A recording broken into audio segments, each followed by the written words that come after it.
Good morning.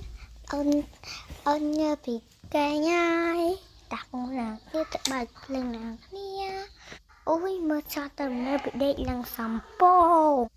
Trên cỡ lần tới ở nhưng thư trang sắc kiếp nè bị tới nhưng mà cho sự lên tập nước á. Cô cũng khi xưa bị cho tiếc á. Đập sự lên xin tao.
Có những bây giờ sling clap mặt chẳng hết nó vô nào đi ạ.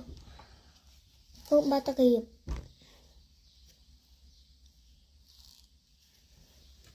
Kita kịp ini tenang. Oh.